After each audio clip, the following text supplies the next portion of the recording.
Hey, good morning. Then I've done my warm-up of, well, it's really a misleading conception, warm-up. I think maybe the first years of playing,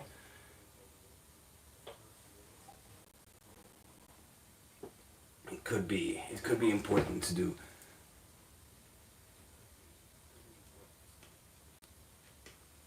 Let's see.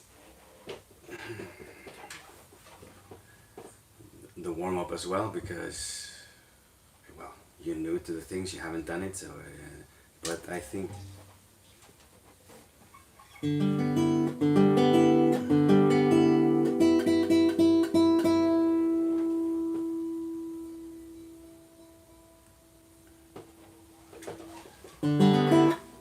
the thing is that if we warm up when you do sports, it's because you're doing something that is exhaustive, a lot of muscle. But the idea of playing fast on guitar, we're warming up to be able to play fast, to not have the hindrance, or to not have the problem of not reaching the speed limit. And then to do that, you need to be relaxed. You know, you see any great guitarist, you see them play and their hands it's all relaxed. There's no real muscle use. So you shouldn't need to warm up, I think. It's my personal opinion. And so also when I warm up, I play the technically most difficult pieces in my repertoire. I do the study number 1.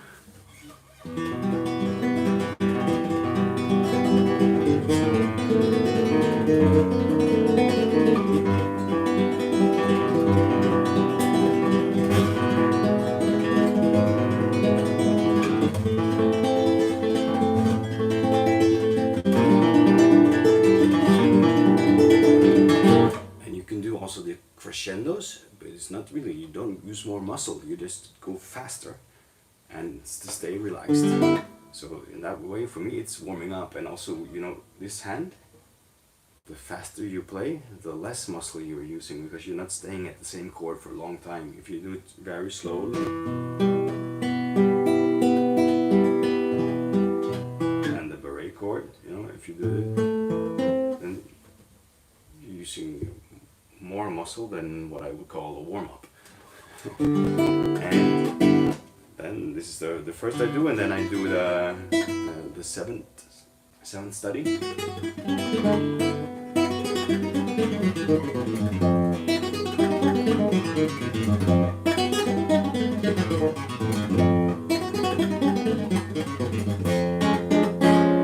And also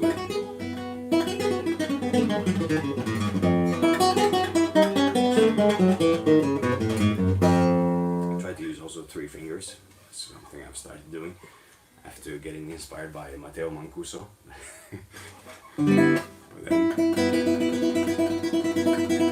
So you see this? For me, this is warming up because I'm not using any muscles. You know?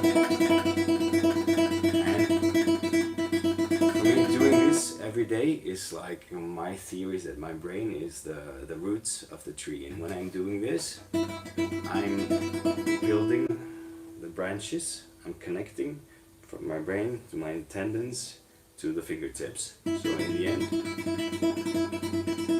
I have a full branch with its leaves and everything to be able to do the tremolo every day. In the morning I can do this. So I also do the Alhambra.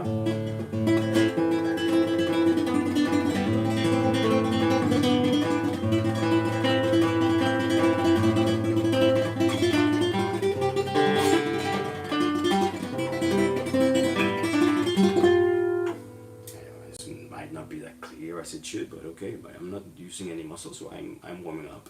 And I think my brain is probably more clever than I think, so it's doing its job of building these electrical communications, building the branch, building the whole thing. So in the end, it's muscle memory, and I will be able to do it every morning without a problem. Now it's getting there, it's getting closer at least.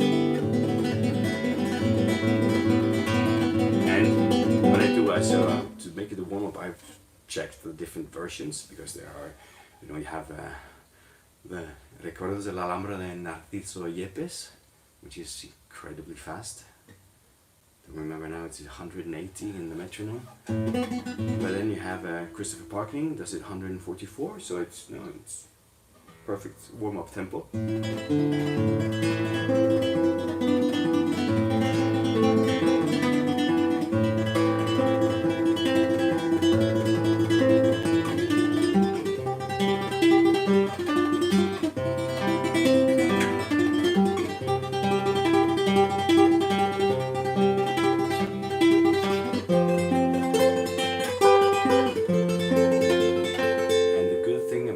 Tempo is that it's not too slow, because if you do too slow, you have there is the danger of doing walking movements instead of running.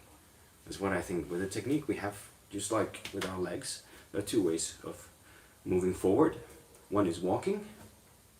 We do one and one foot, the next one doesn't start until the other foot is on the ground. So we could say this is also in the, if I do it very slow, I could be walking here, I move one finger and then the next doesn't move before the other one has finished. So the danger of doing that is what I did, that's what I did when I started out playing right-handed, is that I started like that, and then my technique of getting faster was to start like that, very, very slow in the metronome, getting a perfect tone, making sure that the strings go in, the sound go in, and you get a great sound. So for playing slow, for playing melodic, walking technique is the perfect, that's the most musical way of playing. That's also why I think that we have this conception that people who play really fast are not that musical, and people who play slow, who cannot play fast, are very musical. And for me, that is also in many cases quite true, because the people who cannot play fast, they cannot play fast because they have a walking technique. Everything is walking. That also means that they make a beautiful sound of every note, and they spend all time in one finger in producing the note. While the people who run, when you run, both legs are moving at the same time. You're doing like this. Running on the guitar is both fingers doing it at the same time. You're doing like this. So and then you're not really there for producing, for decorating the tone, But to play fast, you have to do it like that. Also the tremolo, you cannot do, if you do one and one finger. For me, right-handed, it was impossible to play tremolos. I thought it was because I'm right-handed, so that's why I turned the strings around and started playing left-handed. But I see now that it's probably, I don't have the answers to everything, but I think also when I play that I do one and one finger when I do the tremolo as well, and it has to be in one movement, as it is when I play left-handed. There's not a single movement of a finger. All the fingers are moving, and it's just that it's a wheel, and every finger crosses the string at its time.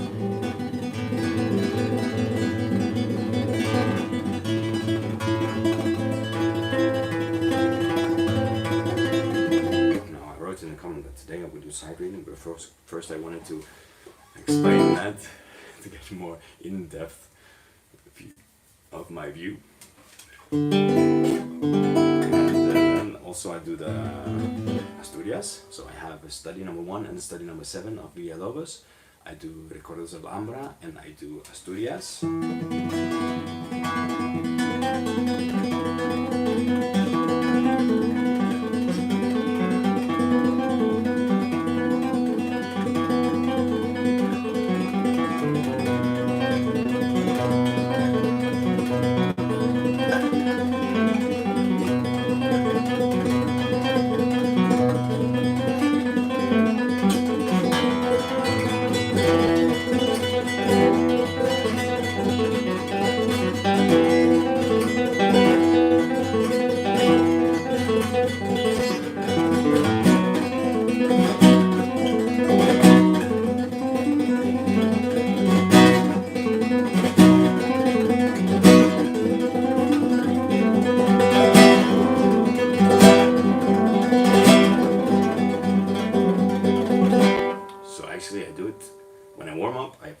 faster than what I would do in a concert. Because as long as it's relaxed, you know, it's really a warm-up. And then I also do have the opposite. See, my theory is that you have to practice all of the different techniques. I'm comparing to walking and running, but also comparing to, let's say, to go skiing. If I only do this, if I only do, I could say that's like going downhill. But if I do the opposite direction, that would be going slalom, just to make an example. And if I don't do the opposite direction, I will not learn. I will learn to go slalom if I only do downhill every day. So I also do the Grand Overture by Giuliani, which has the starting on the M finger, M-I-P. And it's the same, you know. When I played the right-handed, that movement was half time as the thumb, index, middle finger. But there's no reason why it should be slower starting with this finger, because in the end it's the same movement. It has to be a circle movement. But if you don't practice it, it can be just one and one finger, and then you don't have the circular movement. So but if I do this every morning, then I also learn the MIP movement.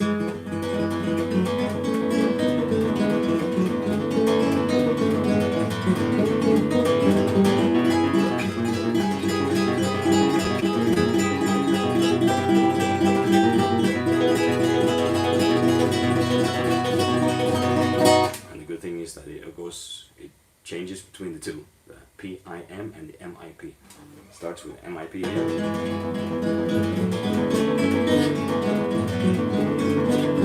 Then PIM.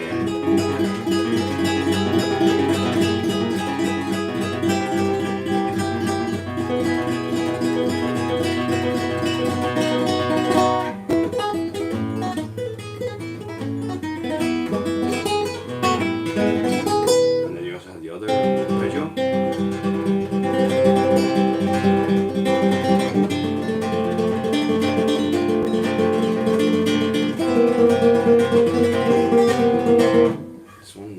Forgotten before, so I put it in now. It's still not there. But if you do it every day, if I do it every day, then it will be easy. It's just to build every branch. Every technique is a branch. The roots are here, and we need to build the branches of our beautiful tree. All the different movements, all the arpeggios, all the speed bursts, So now I've done everyone. Yeah, I'll just do a little bit of the 5 preludes by Maximo Diego Pujol, because she has the simple IM movement.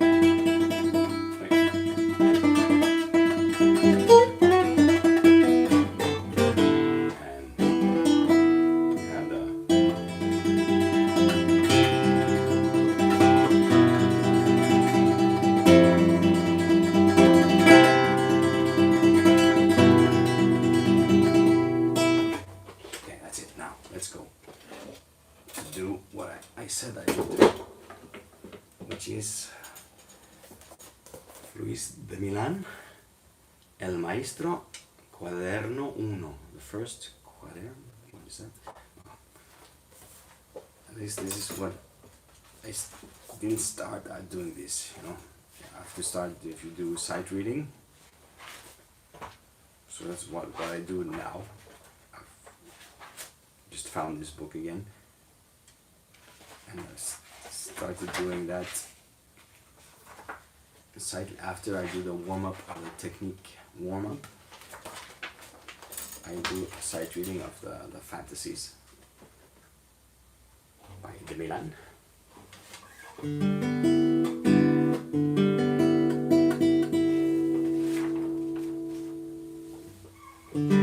So, in order to learn when sight reading, of course it would be good to just start with a melody and the first position, and in the beginning you do everything in the first position.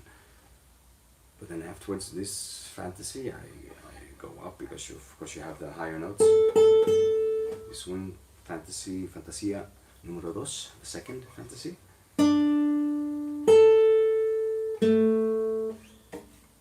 Gets up here and it also says the numbers. Sometimes, I'm not that concerned about keeping the value of the notes when I'm sight reading, because that could be, then you have to put the fingering right. Some notes, for instance, this A is supposed to be kept the whole measure.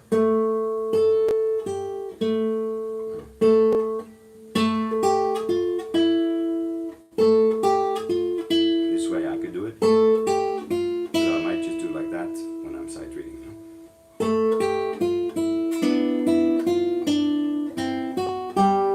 Well, let's see. Let's do it slowly, even though it's an allegro. For sight reading, it's the slow down. Try to make some music even though you don't really know the piece.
definitely slow down to try to make some more music.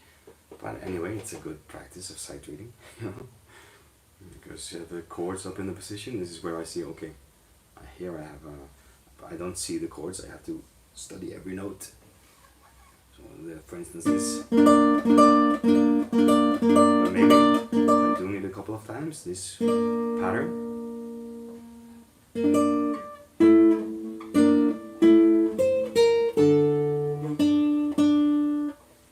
Try to do it once more and slowly.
enjoyed it. Of course, you cannot expect sight reading to be like in a concert, but at least you can enjoy. Just do it slow enough. That's the, the most difficult thing, is to not speed up when you have an easy passage, because then suddenly it's too fast for the difficult parts. Okay, then let's see what we'll do tomorrow. Thanks for watching.